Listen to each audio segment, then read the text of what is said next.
मौसम प्यार का रंग बदलता रहे, तुम दिल वालों के आगे लाखों दीवाने आए।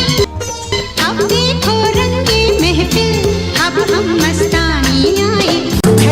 गम चिगम चिगम गम, किशिक किशिक गम गम, गम चिगम चिगम। 80 और 90 के दशक में इस खूबसूरत और बोल्ड अदाकारा ने सिने प्रेमियों के दिलों पर जादू सा कर दिया था।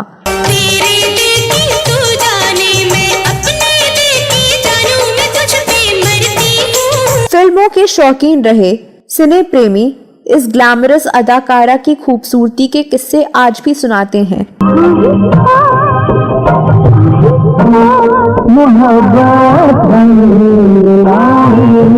गोरी चिट्टी, बड़ी बड़ी कजरारे आंखों वाली इस एक्ट्रेस ने अपनी खूबसूरती और अदाकारी के बल पर बॉलीवुड में दमदार जगह बनाई।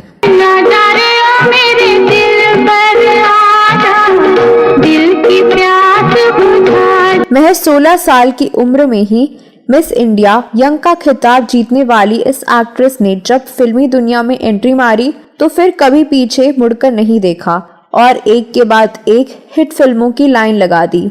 देखते ही देखते बेहद कम समय में वो लाखों करोड़ों दिलों की जान बन गई। रब मुझे माफ करे, मेरा इंसान। अब तक आप समझ चुके होंगे कि मैं बात कर रही हूँ खूबसूरत और ग्लैमरस एक्ट्रेस पूनम ढिल्लों की। सलमा को मिल गया बलमा, सलमा हमको छोड़ चली। बेहद कम उम्र में एक्टिंग की दुनिया में कदम रखने वाली पूनम ढिल्लों अपनी फिल्मी दुनिया के साथ साथ अपनी पर्सनल लाइफ को लेकर भी काफी सुर्खियों में रही। तू है वही दिल ने जिसे अपना कहा, तू है दोस्तों, पूनम ढिल्लों का जन्म कानपुर में हुआ था।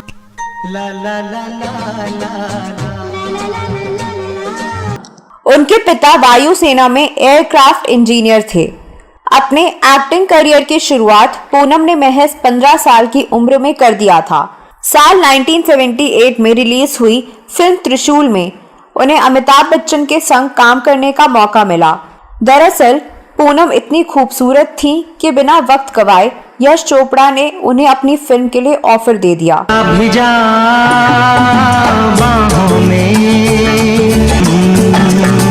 बचपन से ही पूनम ढिल्लों पढ़ाई में बहुत ही ज्यादा अच्छी थी। उन्हें पढ़ाई में किसी भी तरह की बाधा बिल्कुल भी पसंद नहीं थी। पूनम ने जब फिल्म इंडस्ट्री में कदम नहीं रखा था, उससे पहले वो डॉक्टर बनना चाहती थी, लेकिन कुछ और ही मंजूर था किस्मत को। स्कूल के दिनों में ही उन्हें यश चोपड़ा ने फिल्म का ऑफर दे दिया। ये भी कहा जाता है कि पूनम ने इस ऑफर को रिजेक्ट कर दिया था, हालांकि एक शर्त के साथ वो बाद में फिल्म में काम करने के लिए तैयार हुई थी। पूनम ने मेकर्स के सामने ये शर्त रखी थी कि वो फिल्म की शूटिंग सिर्फ स्कूल की छुट्टियों में ही करेंगी। पूनम ने बॉलीवुड में कदम रखने से पहले साल 1977 में मिस इंडिया यंग का खिताब अपने नाम कर लिया था। इसके बाद से एक्ट्रेस ने कभी भी पीछे मुड़कर नहीं देखा।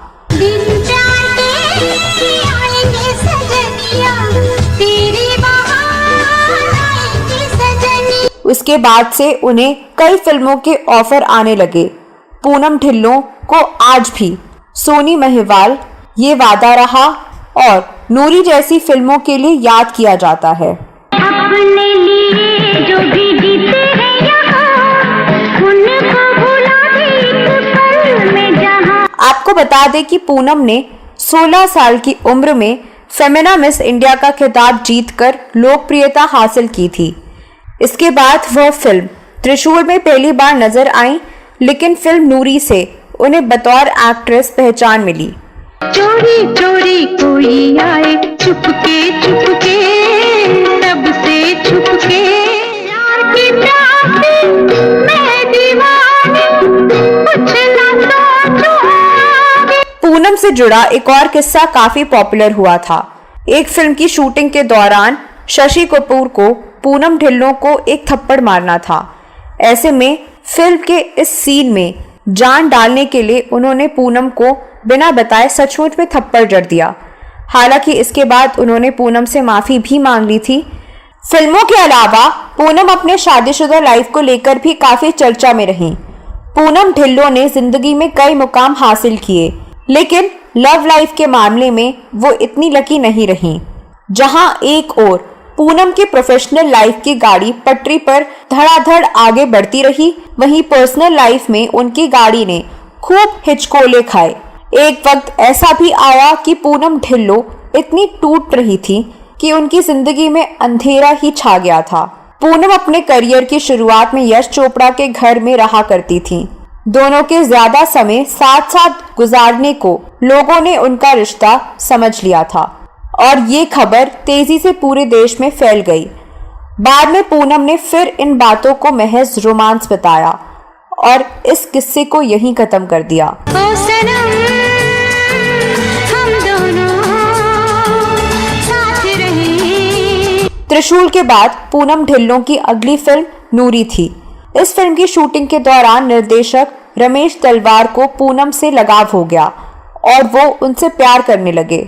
रमेश ने पूनम के लिए बंगला भी खरीदा था, लेकिन पूनम को जब ये पता चला कि रमेश उनके प्यार में पड़कर ये सब कर रहे हैं तो वो उनसे दूर हो गई।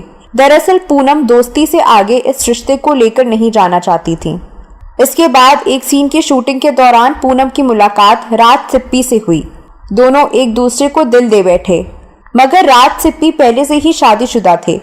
पूनम इसके बावजूद राज सिप्पी से शादी करना चाहती थी। हालांकि राज सिप्पी ने पूनम से प्यार जरूर किया, लेकिन अपनी बीवी को तलाक देकर दूसरी शादी करने का साहस वो नहीं कर पाए। फिल्मी पर्दे पर प्रेम कहानी में सफलता का इतिहास रचने वाली पूनम की खुद की हर प्रेम कहानी अधूरी रही। ऐसे में उनकी जिंदगी में आए अशोक ठकेरिया। जब पूनम ढिल्लों और अशोक ठकेरिया की नजदीकियां बढ़ी तो दोनों ने शादी करने का फैसला कर लिया और पूनम ने अशोक को अपना जीवन साथी बना लिया। हालांकि शादी के 2 साल भी नहीं बीते थे कि दोनों के रिलेशन खराब होने लगे। पूनम के पति अशोक ठकेरिया का शादीशुदा होने के बावजूद दूसरी महिला से अफेयर था। इसके बाद तो जैसे पूनम ढिल्लों की जिंदगी थम सी गई। हालांकि जल्द ही पूनम ने खुद को संभालने की कोशिश की, लेकिन फिर भी पति की बेवफाई उन्हें सालती रही। मीडिया रिपोर्ट्स के मुताबिक उन्होंने पति को सबक सिखाने के लिए बेहद खतरनाक कदम उठाते हुए खुद एक्स्ट्रा मैरिटल अफेयर किया, लेकिन इसका भी फायदा उन्हें नजर नहीं आया तो उन्होंने साल 1997 में अशोक से अलग होने का फैसला ले लिया और तलाक ले लिया। शादीशुदा जिंदगी में मिले धोखे ने उन्हें दूसरे मर्द की तरफ अट्रैक्ट किया। खबरों के अनुसार हांगकांग के बिजनेसमैन से पूनम का अफेयर हो गया था। हालांकि दोनों ने कभी शादी नहीं की। फिल्मों से दूर होने के बावजूद पूनम छोटे पर्दे पर लगातार सक्रिय रही। फिल्मों से ब्रेक लेकर उन्होंने थिएटर भी किया। पूनम बिग बॉस सीजन 3 के लिए कंटेस्टेंट भी रही, जहां वो सेकंड रनर अप रही। वो प्रभु देवा की फिल्म रमैया वस्तावैया में भी नजर आई थी। छोटे पर्दे पर उनका एक शो एक नई पहचान भी काफी लोकप्रिय रहा। पूनम को कई बार राजनीति में आने का मौका भी मिला। कुछ समय के लिए उन्होंने कांग्रेस ज्वाइन की, लेकिन उन्हें राजनीति रास नहीं आई। हालांकि वो कई बार बीजेपी के लिए प्रचार भी कर चुकी हैं। आजकल पूनम अपने 2 बच्चों बेटे अनमोल और बेटी पलोमा के साथ रहती हैं। सोशल वर्क में बिजी रहने वाली पूनम एक सफल बिजनेस वुमेन है और उनकी अपनी मेकअप मैन कंपनी भी है जिसका नाम वैनिटी है और ये बॉलीवुड के लोगों को मेकअप से जुड़ी सुविधाएं देती हैं। तो दोस्तों, उम्मीद है कि वीडियो आपको अच्छा लगा होगा।